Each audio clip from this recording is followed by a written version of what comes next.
Well, I didn't actually choose to get involved with it. I actually started creating it about 3.5 years ago. So I had a client that it was one of those things that isn't accidental, it's a go-giver story in itself. But I had given him the book and asked him to read it, and he called me actually on a Sunday, which my clients don't usually do. And he said, I got it, I want you to do custom workshops. I want one for each of the 5 laws, and he was just over the top excited. And I said, well, Bill, I can't do that without permission from the authors. And luckily I was already in touch with Bob and John, but I said, I won't create custom content that's derivative of somebody else's work without permission. So I reached out to Bob and John and I said, here's what the client wants me to do, and I'm thrilled about doing it. First, I need your permission. Second, if you have any thoughts about it, I could use some input. And what I got back was the beginning of a conversation about creating materials for coaching from the Go-Giver. And originally, our thought was we would create a platform for people who are already coaching and had extensive coaching experience.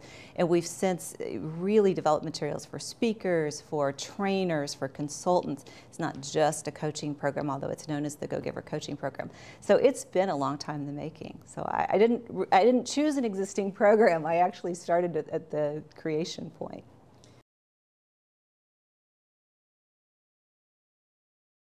When you ask why I got involved, I will tell you why I chose to develop a program rather than just taking permission to do the workshops as my clients requested. And it is this: I have yet to find a situation that these 5 laws cannot improve. My test for universal laws is that they are universally applicable to any part of our life. And I have yet to find a part of our life that they're not. I am a business coach. I coach entrepreneurs. So I work on business strategy, but they can be applied to anything. The 5 laws are really a cycle. And that's what a lot of people miss. It was a 19-year-old, believe it or not, who created one of his first videos who said, it's 5 laws when they're used together. And I thought, man, a 19-year-old is getting this. I have people say, I'm great at giving, or I'm very authentic, but I'm not successful. What's going on? What's with these 5 laws? And my answer is always, when you want to improve something, you don't look at what you're already great at. You look at what's missing. What's uncomfortable? Where are the gaps? Where are the disconnects? And you'll find those in the 5 laws. So the first law, of course, the starting point is about value. Creation and delivery of value. So the first law, of course, says that your value is determined by how much more you get, or your true worth is determined by how much more you give in value than you take in payment. So the law of value is where it begins, which is why we say it's first shifting your focus from getting to giving. It's about value creation and delivering more than what you're getting paid for. But that's only the first step. And a lot of people even start thinking that that has to do with random acts of kindness. Nowhere in that book will you find that a success strategy is based on random acts of kindness. It's based on a mindset. And Pindar says in the conversation at Ernesto's restaurant, he says it never hurts to be kind. It doesn't hurt to be kind, but it's not enough, right? So it's not about random acts of kindness, it's about creation of value. So the second law then says that your income, your compensation, law of compensation, your income is determined by how many people you serve and how well you serve them. Well, there's a lot of people that what they're worth is not what they're getting paid. A lot of people feel that way, and for a lot of people it's true. And it's because they aren't serving enough people or serving them well enough. There's not enough reach and impact for them to be compensated at the level that they're worth. To me, that comes down to really 3 elements. I tell them it's innovation, replication, delegation. It's a 3-legged stool. And law number 2 has to have all 3 legs to stand. It's innovation of value, the creation of value. It is the ability to replicate so that you can serve more purpose or more people, and it's the ability to delegate. Those 2 laws alone are responsible for any wealth creation in a free market economy. I started to say anywhere, but in a free market economy. Let's preface it with that. Law number 3 now gets into how you bring people to you. So you've got value, you're developing reach and impact, but people still have to find you, right? So it's really about developing an army of personal walking ambassadors. And I love it. That's Bob's phrase back from the Endless Referrals book. And I love that visual of personal walking ambassadors. So law number 3 says that your influence is determined by how abundantly you put other people's interests first. It doesn't mean before yours. It doesn't mean being a martyr. It doesn't mean being a doormat. It really means that you suspend whatever's in your best interest right now in favor of understanding what the other person needs. And you're putting their interest first. And that develops influence, which is really what a network is. It's a group of people with whom you have influence. It's about relationships, right? Law number 4 is actually one of my favorites because it's so important, and a lot of people miss the second element. So the fourth law is the law of authenticity. And it says the greatest gift you have to offer is yourself. And so people think, I have to be authentic. Well, it's not just that you have to be authentic. It's that you have to be present. It's that you have to be contributing. You have to be giving of you, or the gift isn't there, no matter how authentic you are. If you're not putting you into it, it's still missing. So love that, and I love the character that they wrote to deliver that law. Deborah is a riot in the book. So that is a big part of where people miss out. You can call it personal branding, you can call it authenticity, you can call it whatever you want. But what it is your presence in the world. It's how you show up, it's how you manifest, and how much you contribute of yourself in that presence. And then, of course, law number 5, like John said, is the one that causes a lot of people to have splinters. I love that quote that, you know, the first 4 were just smooth wood and the 4th one gave somebody splinters, because a lot of people do struggle with this for a lot of reasons. And it's the law of receptivity that says the key to effective giving is to be open to receiving. And, you know, one of the things that I use a lot, I like visuals. So I visualize a fountain. You think about, how does a fountain work? Pool of water comes up through tubes or pipes and a pump, and don't ask me to explain that part because I'm not mechanical. And then you have this gorgeous display of water, right? But that falling back into the pool is pretty passive. You know, the pool's not reaching out and grabbing the water, it's just letting the water come. But what happens if the pool doesn't get the water back? Something stops that process. No more flow. When the pool is empty, the fountain stops. And so it's the being open to receive, which you come full circle, because only by receiving do you continue to have value to contribute to the marketplace.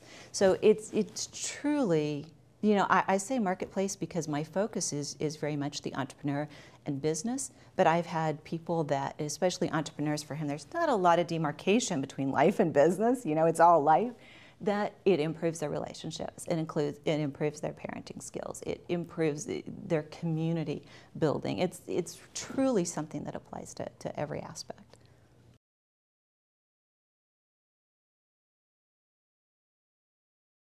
First, we want to be sure they understand the philosophy and have accepted it. Now, a lot of coaches, when they first come into the program, may not have completely internalized it.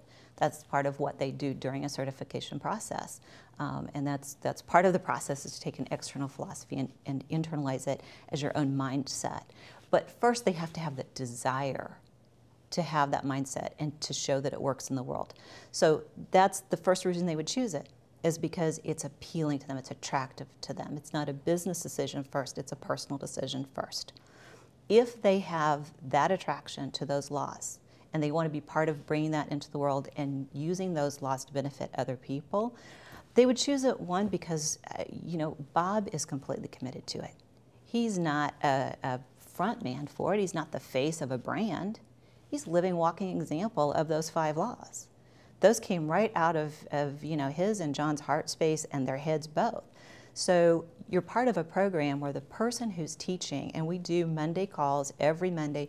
Bob's on the call, I'm on the call, Kathy's on the call, and it's constant reinforcement from somebody who walks it.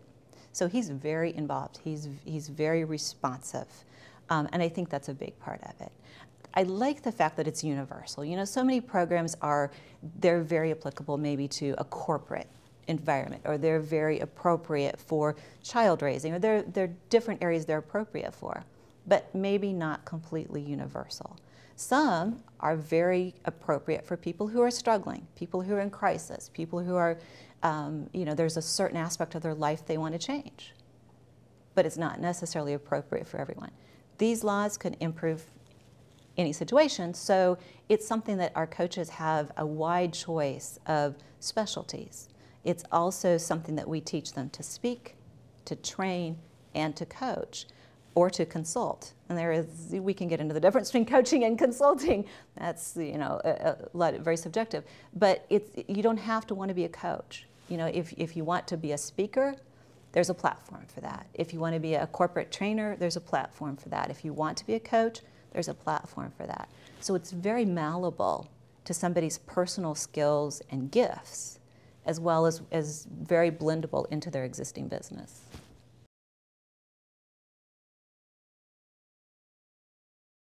It's culture. It's one thing that we heard from Donnie this morning is, what defines a culture? Bob sets the standard for the culture. He has a culture of comfort. He has a culture of safety. He has a culture of support and empowerment.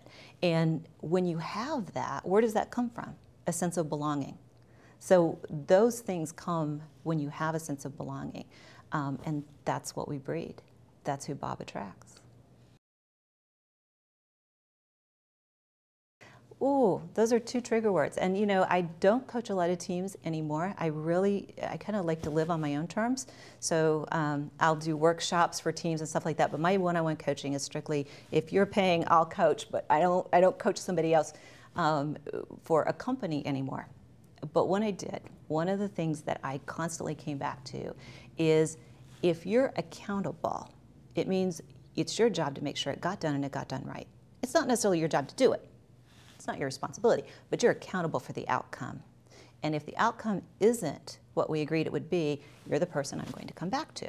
You might have 30 people doing the job, each one of them responsible for different aspects of it. But the person held accountable is who I come to first. Well, they're really the same thing. Integrity comes from the same root as integra, meaning whole. So when you're authentic, you're in alignment, you're whole. There are no gaps, there are no disconnects in what you're presenting and what you really are. So people think somebody of high integrity or high character means that they're of high moral values. Truly, somebody can have what we would consider the worst moral values in the world. And as long as they're consistent and authentic about it, they have integrity. Doesn't mean I want to do business with them or marry them, but they have integrity. One of the biggest compliments I think I've ever been paid was that first business that I worked with. I was about the third workshop that I was doing. It was the first time I presented. It was new creation for me. And the business owner's wife was in the room. And she usually sat in on our workshops. And I'd worked with this client for about 14 years. And we finished. She said, Dixie, this isn't anything different than what you were teaching us. It's just now that there's this great language for it. We have this common language. And language is so important. Like we heard from John David Mann today, language is so central to what we accept as true and to our internal truth. So having this common language shifted everything into this alignment. And I think it's part of how we create the family that you asked about, is that we have a common language. And that common language lets us communicate our values, our ideas, and our ideals in a way that we have something in common. And that's makes you feel like family. You have that commonality. It's not my vision. It's obviously Bob's vision. It may sound naive, although, like I said today, I believe we're changing the world right now. It's not about can you change the world. Of course you change the world. Everything you do changes the world. It's how you change the world. So the exciting thing to me is that as it develops a critical mass and people that are not aware of this philosophy become aware of it and have the support to help them adopt it, act from it, develop business models from it, develop customer service models from it. I mean, there's just nothing in business no department you can't apply it to. You're going to see some shifts. You're going to see some shifts that have been led by some big companies like Southwest, like Zappos, but that haven't become a common way of standard business practices. I think you'll see some shifts toward this becoming common business practices. Well, that's a big part of my vision. I'm very much about the entrepreneurial heart. It's not just about the business owner. It's about that ownership of outcomes. It's that accountability that we were talking about. That's what defines an entrepreneur for me. Actually, entrepreneur comes from a French word that means one who undertakes. That's not about a business owner. That's about somebody who has undertaken the accountability, responsibility for their beliefs, their actions, and their outcomes. So I get really excited thinking that entrepreneurs, whether they're internal, external, business owners, whatever, but the people who have that in their heart are going to be making decisions out of this space, out of this philosophy. I don't dream big or anything. But that's what I see. It's not about what I want the shape of the program to be. That's the impact I want the program to have. Well, I think that would be pretty big. You know, I also, of course, coach outside of this program, and my specialty is kind of blowing things up, but it's that whole I'm allergic to can't. So when you say can't, we figure out how you can. My legacy is really seeing that philosophy of nothing is impossible. You know, Richard Bach really said it well. You're never given a wish without the ability to make it come true. It might, however, take some work. You know, kind of what we heard today, it also takes work. I like passion, but work's important. I think my legacy will be a combination of that, but making things possible based on these 5 laws, whether they're spoken or whether it's just your operating system.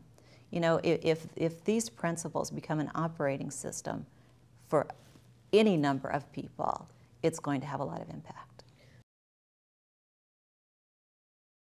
My path has been varied and mostly accidental, if you believe in accidents, or the principle of coincidence, whichever way you want to look at it.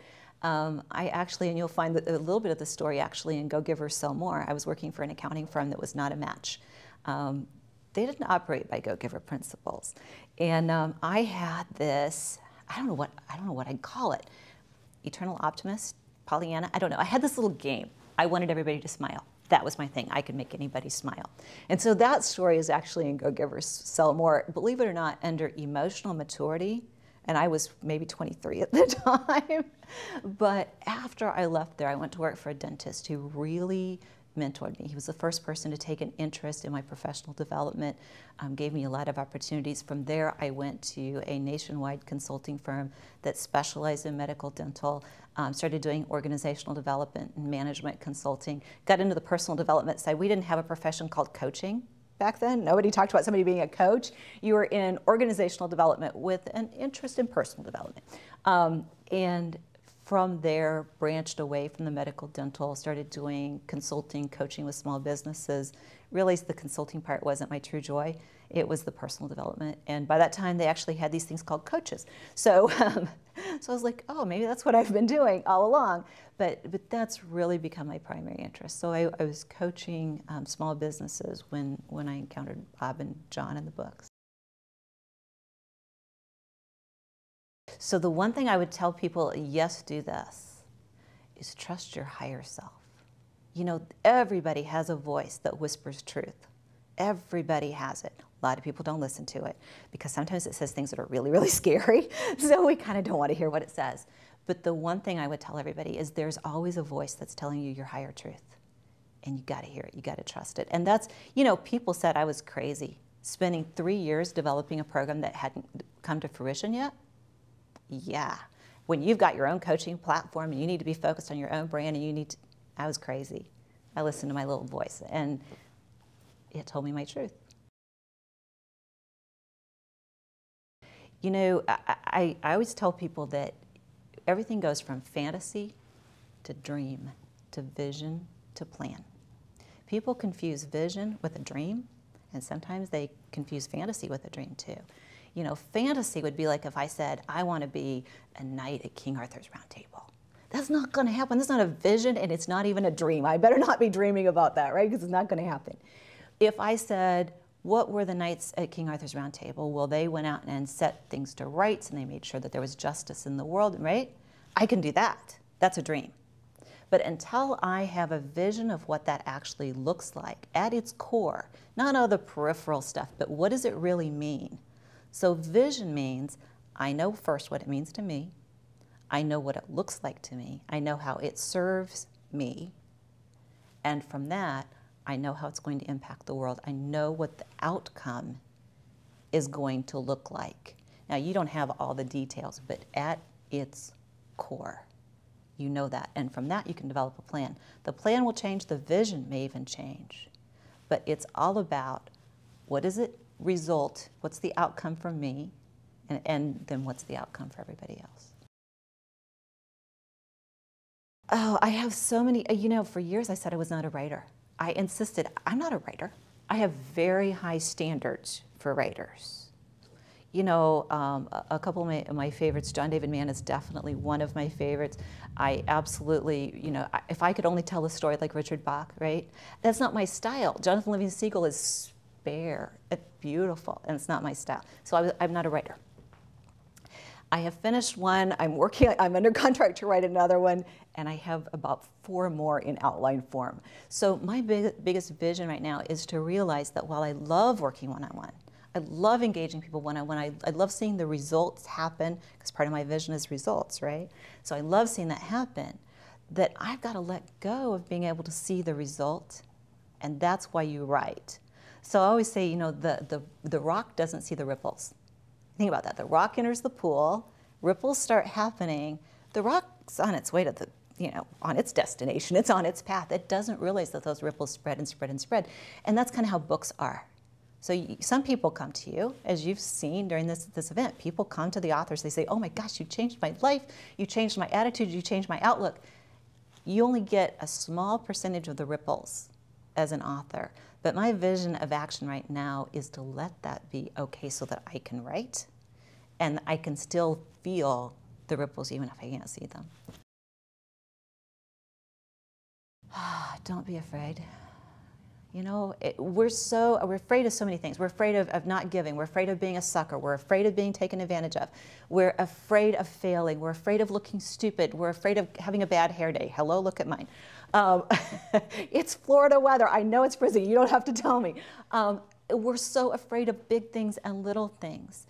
And you know, it's so true. All fear is a fear of loss. So I always ask, what are you afraid of losing? What would happen really if you lost it? You know, what do I lose if I have a bad hair day? What am I really afraid of, right? So the biggest message I have is don't be afraid. It really doesn't serve any purpose.